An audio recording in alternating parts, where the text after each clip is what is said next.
Well, as we just heard, this morning Christmas is kind of over, but we get to celebrate Epiphany. We get this little Christmas postscript, the story of the three wise men, probably a familiar story for most of you. We read this morning from the Gospel of Matthew. In the time of King Herod, after Jesus was born in Bethlehem of Judea, wise men from the east came to Jerusalem asking, "Where is the child who has been born King of the Jews? For we observed his star at its rising and have come to pay him homage." When King Herod heard this, he was frightened, and all Jerusalem with him. And calling together all the chief priests and scribes of the people, he inquired of them where the Messiah was to be born. They told him, "In Bethlehem of Judea, for so it has been written by the prophet. And you, Bethlehem, in the land of Judah, are by no means least among the rulers of Judah, for from you shall come a ruler who is to shepherd my people Israel." Then Herod secretly called for the wise men and learned from them the exact time when the star had appeared. Then he sent them to Bethlehem, saying, "Go and search diligently for the child. And when you have found him, bring me word, so that I may also go and pay him homage."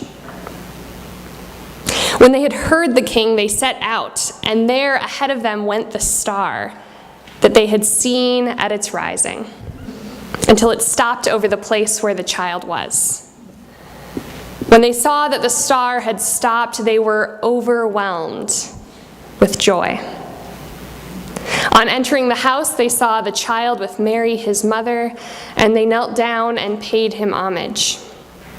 Then, opening their treasure chests, they offered him gifts of gold, frankincense, and myrrh. And having been warned in a dream not to return to Herod, they left for their own country by another road. May these words be to us our light and our life. Thanks be to God. A young woman spent her first few post-college years climbing the corporate ladder. You'd think she'd grown a pair of wings based on how quickly it was going for her. Entry level to management within 2 years, another promotion, a series of raises. She's been working all the time, even on vacation, especially on weekends. She's not happy exactly, but she's doing what she's supposed to do, collecting a paycheck, that part she likes, and she's good at her job, really good. Then all of a sudden, it's as if her wings were clipped. She falls off the ladder. Let go. Something about budget cuts and profit margins, but all she hears is, "You've failed." Only when it feels like her world has ended does she realize that she was growing wings to fly someplace she never wanted to go anyway. She starts reading a lot, learning about food, remembering how much she loves to travel. And so she ditches the ladder, she takes off the wings, and sets out on a new adventure as a nutritionist in a new home across the country. An epiphany. A minister is nearing the end of his career. He's had a meaningful few decades doing work he's always felt called to do. He's attained some status in his denomination, too. He's held some leadership positions. He's gained some recognition. When conflict arises in his denomination about same-sex marriage and the ordination of LGBT people, he stays out of it. The church has been good to him, and he doesn't want to stir up trouble. But when his adult daughter comes out to him, he suddenly has every reason in the world to care. He resigns his membership in his former denomination, forfeiting the status he had and many of the relationships he'd built. But he'd clarified his values. An epiphany. A couple is in their second decade of marriage, raising 3 kids, all teenagers by now. They're busy. Both of their jobs mean late nights and travel. There are soccer games and choir concerts and Girl Scouts and Boy Scouts and college visits just on the horizon. It's hard to remember now what it was like 20 years ago, when it was just the two of them and they had the whole world ahead of them. They hardly talk anymore. They don't dream big dreams like they used to. Life is pretty much on cruise control.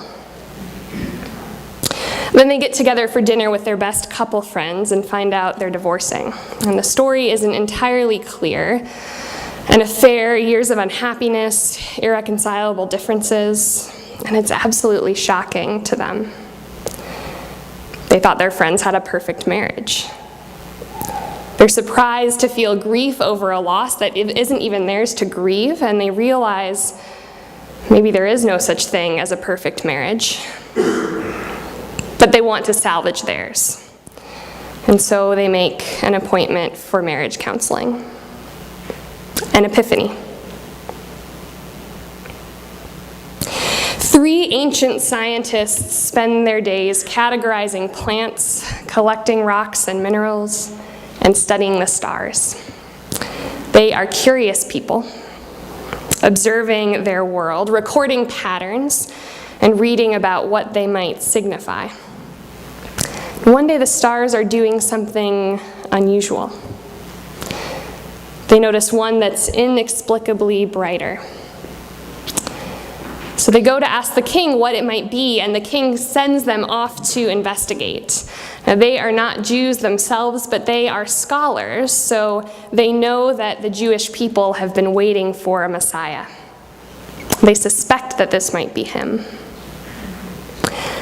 They embark on a surprising journey, and what they find is something beyond what they could have ever imagined. A child. Jesus. We hear that they are overwhelmed with joy. They fall over themselves to give him gifts, and they come up with some of the rocks and minerals they'd been collecting, this gold and frankincense and myrrh. Somehow their curiosity and wonder had led them to the most amazing wonder of all, an encounter with the holy, an epiphany. We get that word epiphany from the Greek, most directly meaning manifestation. Something that wasn't there before, coming into view, becoming real, becoming part of our stories. We don't use that word now in exactly the same way as it's used in the Gospels. God becoming manifest as a flesh and blood person is fundamentally different than our human aha moments. But you can kind of see why those words are the same. In these epiphanies, there's a sense that there was a dimness before, a low-grade anxiety, everything just out of focus. And then all of a sudden, it's like that moment when you put on a pair of glasses for the first time. You know that moment you discover that the trees have leaves on them instead of just green blobs? It all just clicks. Like everything and nothing has changed at the same time. Like you're seeing the same world you've always seen, but through different eyes. The dimness gives way to light. The dimness Jesus was born into is a familiar one. People in power and people in poverty. Controversy over who is counted and who counts, who pays the taxes and who pays the price. Divisions between people of different faiths, between church and state. And through that dimness, that familiar dimness, a light enters in. The light of the world, a light that proclaims a God who is with us and for us, a God who sees our divisions and removes them and makes us one. Today we celebrate 2 epiphanies. One is the way that God became manifest as Jesus. The other is the manifestation of God's profound holiness to the wise men. These wise men were Gentiles, not Jews, and they were scientists, not religious scholars. This epiphany transcends our divisions. This baby, poor and lowly, from Jewish heritage, draws wise men, rich and learned Gentiles out of their routines and through their dimness into the light. They are overwhelmed with joy, overwhelmed. What is often forgotten in this story of brilliant light, though, is how comfortable dimness can be.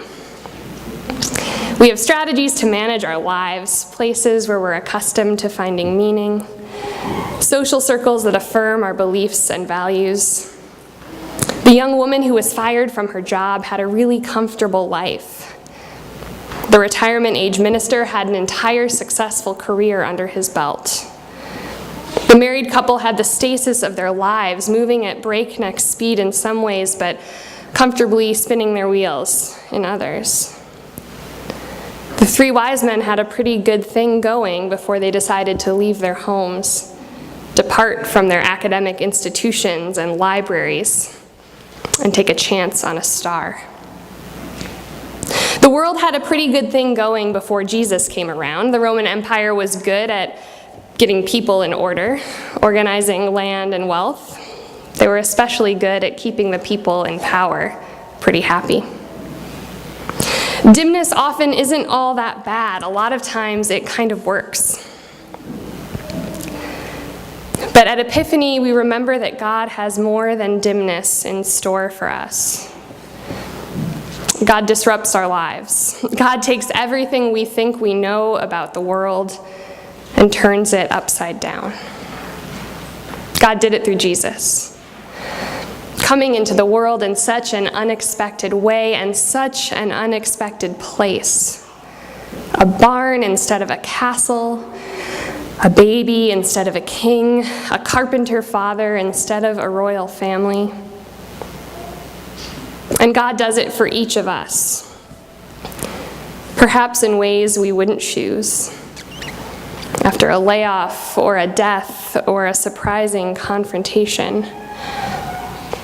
Perhaps at times we wouldn't expect, when everything seems to be going fine, when we think we know what's going to happen next, when we've made a whole bunch of well-documented, well-researched plans.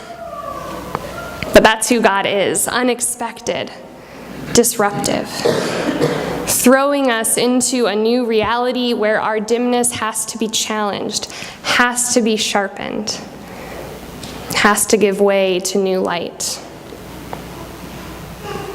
We celebrate Epiphany right around the time when we usher in the new calendar year. This is a time when we expect things to be different. Our resolutions are proof of how much we want an epiphany, how much we long for real change, something that will unequivocally transform us. The good news of our disruptive God is that epiphanies aren't restricted to the first week in January. We never know when God might sneak in and surprise us.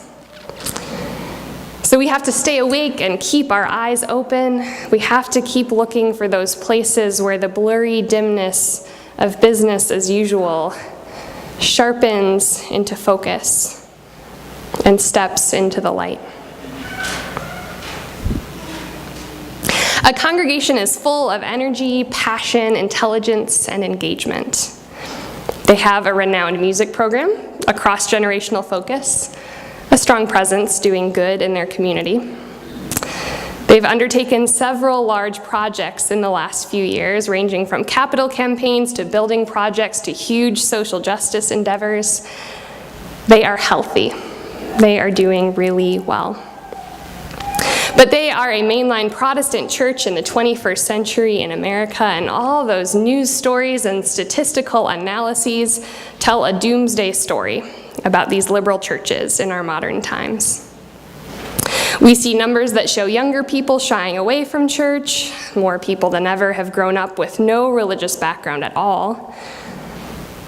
What will the role of the church be in this new, seemingly a-religious future? But then our society's consciousness starts to change. Americans become more aware of violence against people of color, more attuned to mental illness and addiction in our communities, more responsive to the plight of our immigrant and refugee neighbors.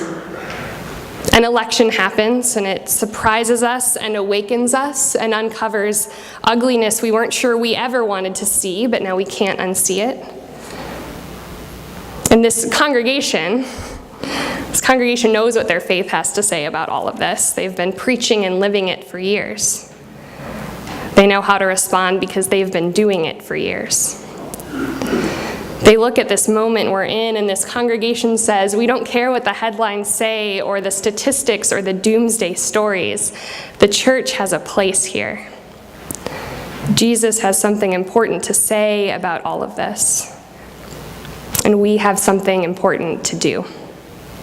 The time is now. An epiphany. Amen.